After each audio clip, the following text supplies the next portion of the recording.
Hello, Bensalem. My name is Kristen Smith. Last month, Bensalem High School's National Honor Society celebrated Daffodil Days. Members of NHS worked for 3 weeks selling daffodils, with all the proceeds going to the American Cancer Society. Not only was OTN covering the event, but Sue Serio of Fox's Good Day Philadelphia even stopped by to report the weather live while students distributed daffodils. Overall, NHS raised $6,100 for the American Cancer Society. Congratulations to all the members of NHS, and thank you to all those who donated so generously. Now check out Daffodil Days and clips of Sue Serio reporting live from BHS. Enjoy.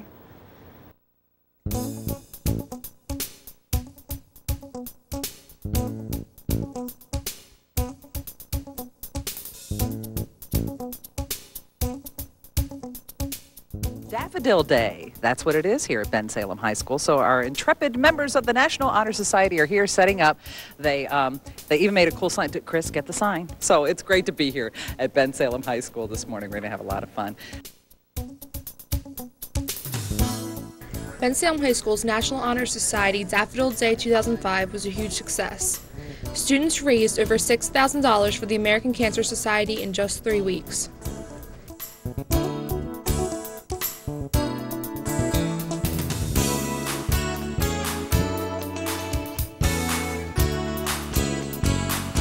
The flowers have arrived. Now these kids, I'll get out of the way, members of the National Honor Society here at Bensalem High have been working for about 3 weeks to take orders for daffodils. All the proceeds go to the American Cancer Society, and these kids have been working so hard. They have taken orders worth over $6,100 just in 3 weeks. So fresh flowers have arrived. Sue Serio of Good Day Philadelphia reported the weather live from Daffodil Day at BHS, showing all the Philadelphia area the great things that are going on here at Bensalem High School. This morning live from Bensalem High School. Here, members of the National Honor Society count the flowers, preparing to distribute them to students and faculty all throughout the school. Hey guys, you're on TV now. I know that the VCRs are running, so why don't you all turn around and wave. Hi, Mom and Dad. There we go. A good-looking bunch here at Bensalem High.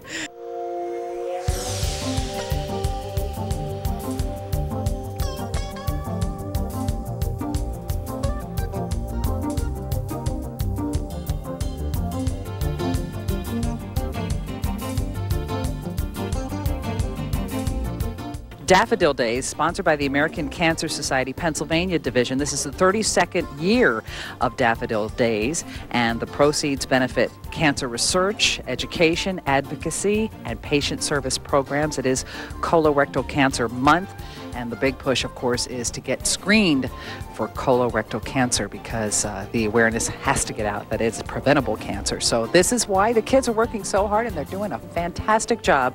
Lots and lots of daffodils.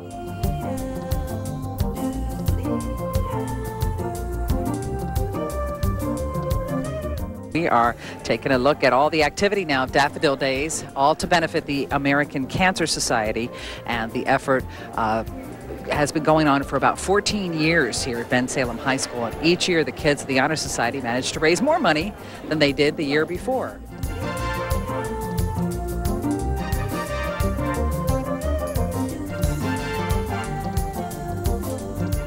We have a future journalist that we're going to look at right now. Okay, this is Catherine, and she's from the famous OTN network. That's the Owls Television Network, and that's the TV station here at Bensalem High. So see, she's shooting the event just like we are.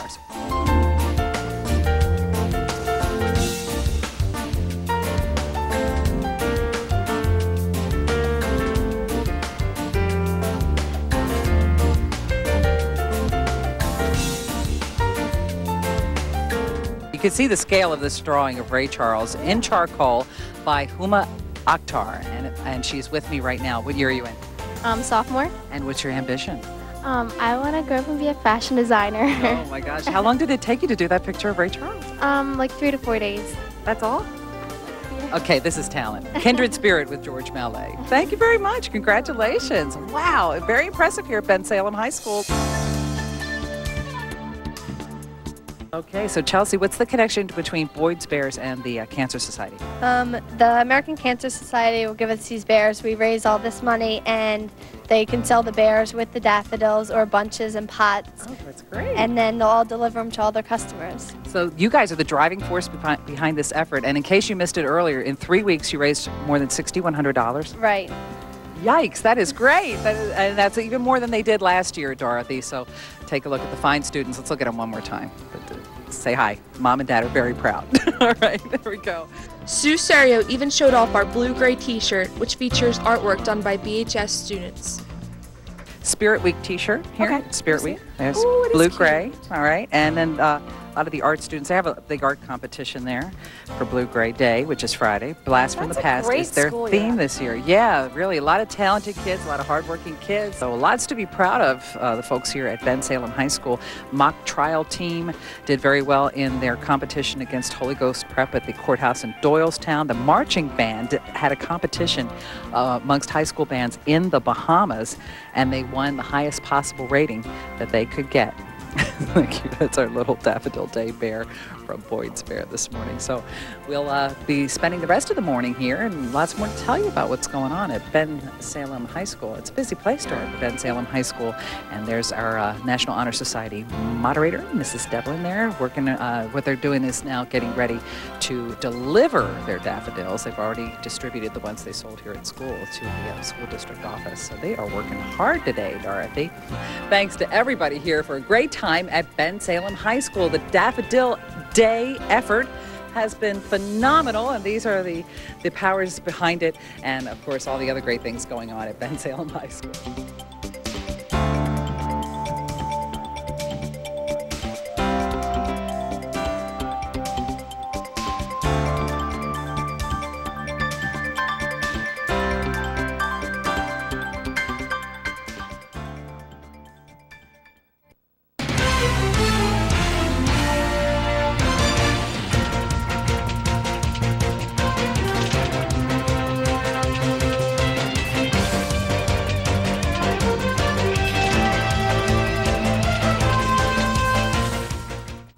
The truth is, I've had a great career, and I started very young. I went to Towson in Maryland. It was Towson State at the time, and now it's Towson University. A great school for communications. I did not intend, though, to major in communications. I was going to be a language major, and I just joined the radio station just as a club to be in, to make friends and meet people. And as a freshman, it was just a very lucky series of coincidences. I got a part-time job at a local radio station, so instead of internships, I ended up working through most of my college career, and I ended up being full-time in my senior year. I had a nighttime radio job as a DJ, and I went to school full-time, so that's not the example that you're supposed to follow. I kind of fell into my first job, and I lucked into another one, and then reality hit after I got fired from my third radio job and had to really go out and look for work and sort of go down before I went back up again and work at a really, let's just say, small radio station for next to no money. It's usually the way you have to start out, with a small market in a small town or a small radio or TV station, and then hopefully work your way up from there. And then my radio was my background for many, many years until I came to Wilmington, Delaware for a radio job, and ended up getting a TV job at TV 12. So I did 2 jobs for about 5 years where I worked radio and television. Eventually came to Philadelphia, worked for Magic 103, got fired there to make room for somebody else. I got a job at Kiss 100, and 6 months later was fired from that one because they changed to Y100.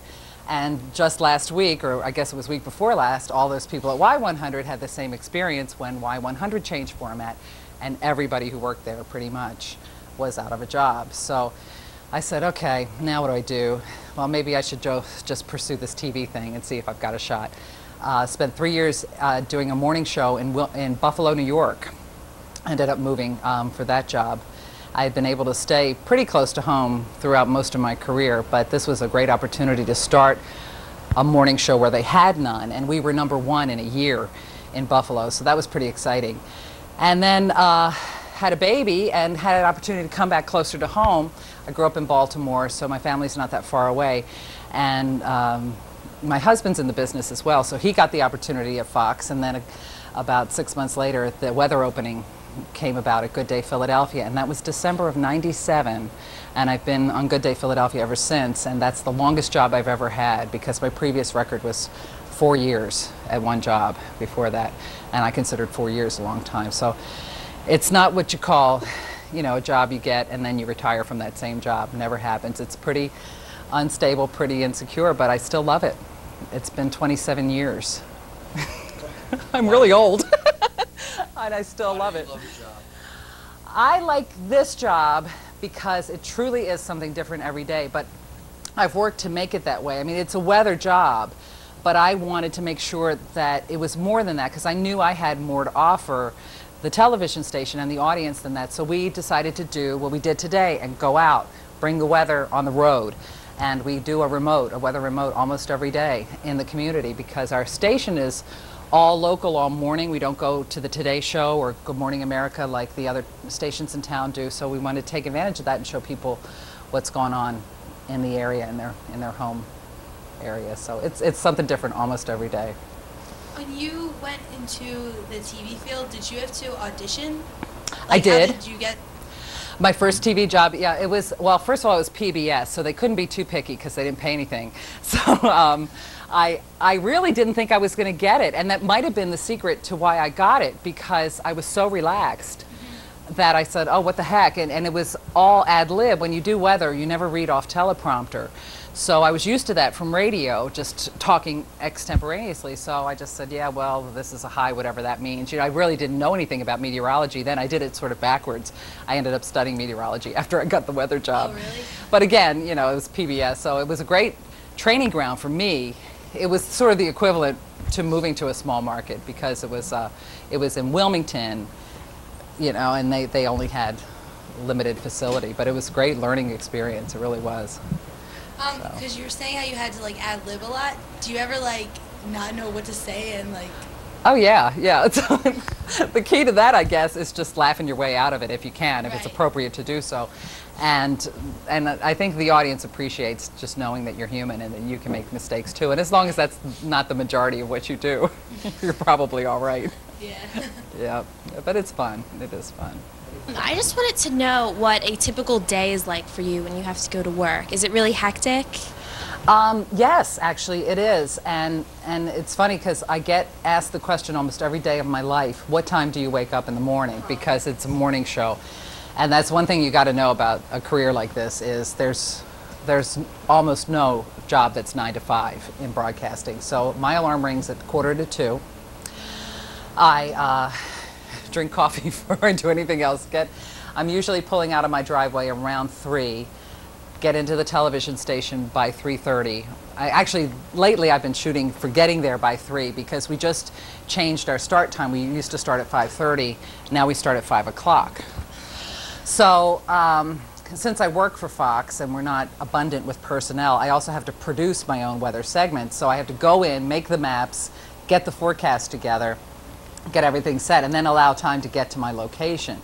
In this case, it was Bensalem High, so it was about 20-25 minutes for me to drive from Center City. Our studios are at 4th and Market, right in Old City.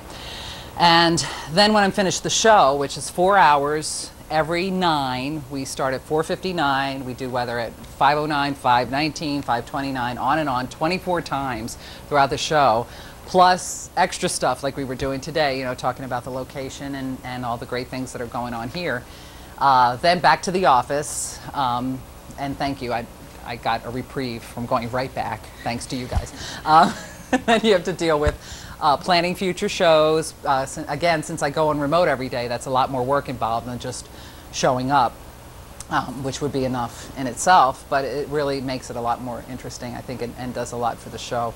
So we plan future remotes, update the website, answer emails, things like that, until usually get home about noon, and then take a nap, and then then the real hard job begins. Mommy, I have a 7-year-old, and she comes home from school, and then I have to try to deal with her math, which is like second grade math. I'm like, what? And then never in bed on time, really. I mean, to get 8 hours sleep in a row, I haven't had that experience in a